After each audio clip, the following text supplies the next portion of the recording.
시청자 여러분 안녕하십니까? 레디 개장 시그널 진행의 김민아입니다. 전 세계 1위의 실적을 내놓았던 삼성전자를 뒤로하고 어제 우리 시장은 조금 차가웠습니다. 영업이익은 89조 원대, 매출은 171조 원대라고 발표했는데요. 실적이 발표되자마자 차익 실현 매물이 강하게 나오면서 어제 장중 삼성전자 주가가 한때 10% 넘게 급락하기도 했습니다. 하락이 또 다른 하락을 부르면서 어제 다시 한번 서킷 브레이커가 발동이 됐는데요. 벌써 올해만 8번째 서킷 브레이커였다고 합니다.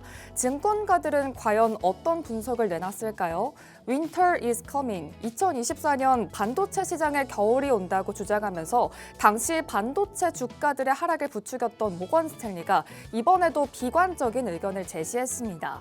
디램 가격의 상승률이 둔화되고 있고 EPS의 상향 조정폭도 정점에 도달했다면서 메모리 반도체 주가의 가격이 점점 고점에 다가온다. 이런 식으로 의견을 제시한 건데요. 다만 긍정적으로 바라보는 시각이 조금 더 우세했습니다. 어제 종가 기준으로 삼성전자의 12개월 선행 PER이 5.3배까지 하락했기 때문에 앞으로 더 상승할 여력이 충분하다. 이런 의견을 제시했습니다. 결국 7월 말에 발표되는 미국 하이퍼스케일러들의 기업이 얼만큼 캐펙스 가이던스를 유지하는지 이 부분이 조금 더 변곡점이 될 것이다. 이런 의견을 많이 내놓았던 상황이었습니다. 간밤 미증시에서는 다시 한번 미국과 이란 간의 지정학적 리스크가 불거지면서 유가와 금리가 상방 압력을 받았던 하루였습니다. 특히나 어제 국내 증시의 급락이 간밤 미증시 메모리 반도체 주가들의 하락을 부추기면서 어제 미증시 3대 지수 일제히 낙폭을 키워냈습니다.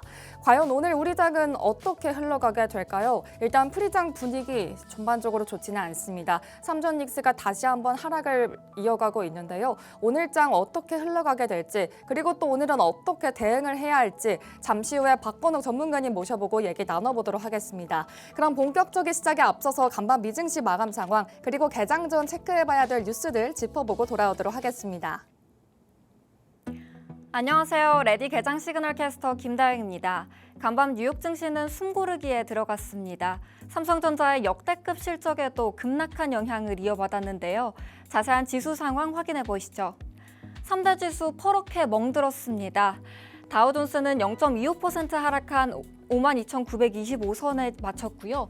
나스닥은 1.16% 하락한 25,818선에, S&P 500은 0.45% 내린 7,503선에 거래를 마쳤습니다. 반도체를 중심으로 차익 실현 매물이 쏟아졌습니다. 삼성전자의 호실적에도 시장의 기대를 충족시키진 못했는데요.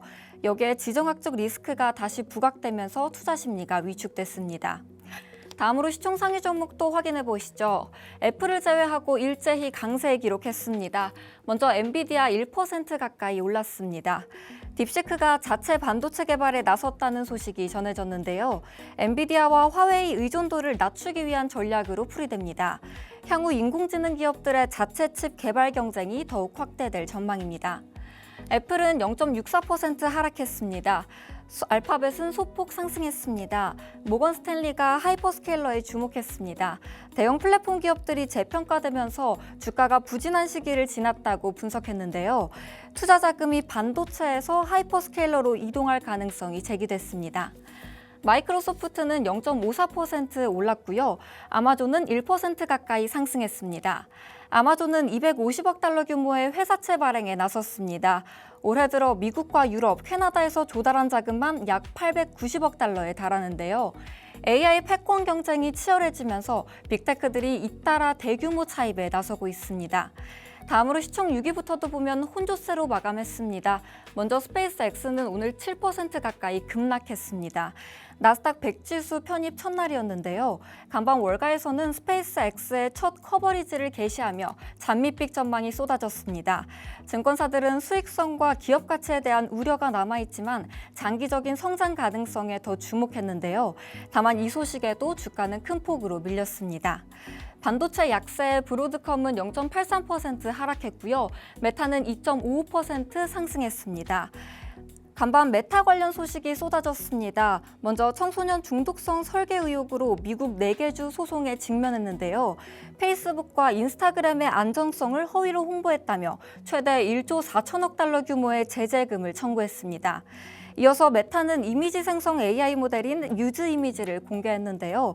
자체 모델을 통한 비용 절감과 수익성 기대에 주가는 상승했습니다. 테슬라는 4% 넘는 약세 기록했습니다. 테슬라와 스페이스X의 합병 가능성에 시장의 관심이 집중되고 있습니다. 인공지능을 중심으로 사업 연계가 강화되면서 통합 시너지 기대가 커지고 있는데요. 합병이 자금 조달과 AI 경쟁력 강화에 도움이 될 것이란 분석입니다. 일라이릴리는 3% 가까이 상승했습니다. 하반기 들어 뉴욕 증시는 순환매 장세가 나타나고 있는데요. 오늘도 반도체 수급이 이동하면서 헬스케어와 금융주가 강세를 보였습니다. 다음으로 국제유가 흐름도 체크해 보시죠. 유가는 반등했습니다. WTI는 5% 오른 71달러 선에, 브렌트유는 5.1% 상승한 75달러 선에 마감했습니다. 호르무즈협 인근에서 유조선이 피격됐다는 소식이 전해졌는데요. 여기에 미국이 이란산 원유 제재 유예를 전면 철회하면서 상승폭을 키웠습니다. 다음으로 금은 시세도 체크해 보시죠. 금은 선물은 하락했습니다. 금 선물은 1% 내린 4,125달러 선에, 은 선물은 2.58% 하락한 60달러 선에 안착했습니다. 다시 부각된 중동 긴장에 금값은 하방 압력을 받았고요. 연준의 회의록 공개를 앞두고 관망세가 나타났습니다. 네, 지금까지 미증시 마감 상황 전해드렸는데요. 내일은 FOMC 회의록이 공개됩니다. 30일 금리 결정을 앞두고 어떤 힌트가 나올지 함께 지켜봐 주시죠. 지금까지 미증시 전해드렸습니다. 안녕하세요. 개장 전 체크포인트 캐스터 김소정입니다. 최대 실적을 기록한 삼성전자도 못 버틴 매도 충격과 서킷 브레이커까지 발동된 어려웠던 어제장이었습니다. 오늘 장에 대응하기 전 함께 짚고 가야 할 체크포인트 보겠습니다. 첫 번째 포인트는 삼성전자 역대급 호실적에도 6% 급락입니다. 어제의 하락세에 많은 투자자분들이 충격을 받고 반도체 센티멘탈이 악화됐다고 생각하시는 분들이 많을 텐데요. 호실적임에도 왜 시장은 하락하는지 함께 보겠습니다. 먼저 삼성전자의 2분기 잠정 실적은 매출 171조 원, 영업이익 89조 4천억 원으로 역대 최고치를 기록했습니다. 영업이익이 전년 대비 무려 1810% 상승한 건데요. 이는 엔비디아와 애플 등 빅테크 기업도 뛰어넘는 글로벌 새 역사입니다.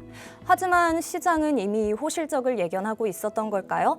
어닝 서프라이즈에도 6% 급락하며 30만 원 선이 붕괴되며 마감했습니다.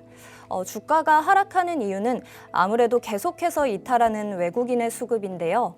증권가에서는 삼성전자의 2분기 실적에 대한 기대치가 이미 주가에 선반영돼 이른바 세론 현상이 나타났다고 보고 있습니다.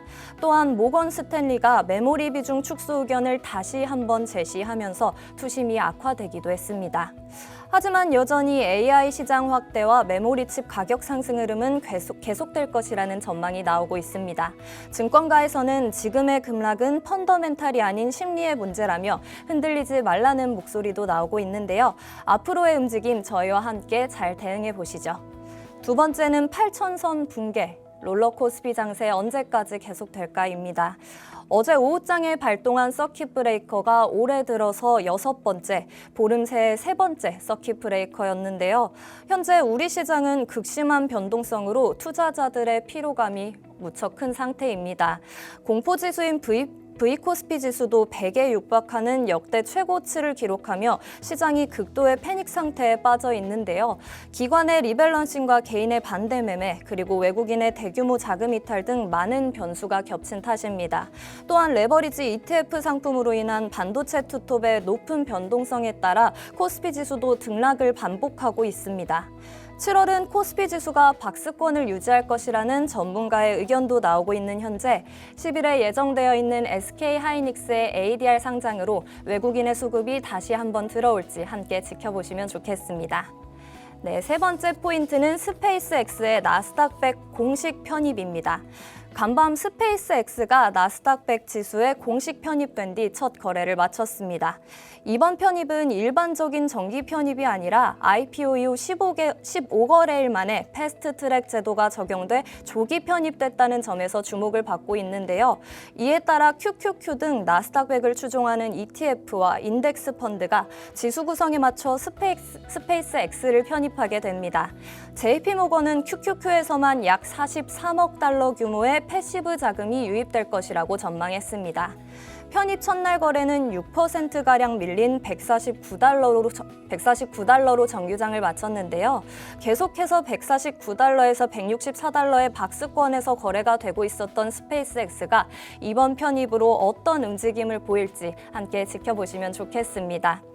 삼성전자 주가가 급락하자 미국 증시의 반도체 관련주도 일제히 하락세가 오늘 두드러졌습니다. 이른바 웩더독 현상이 나타난 건데요. 개장 전에 잘 체크해 보시고 계속해서 함께 하시죠. 지금까지 캐스터 김소정이었습니다.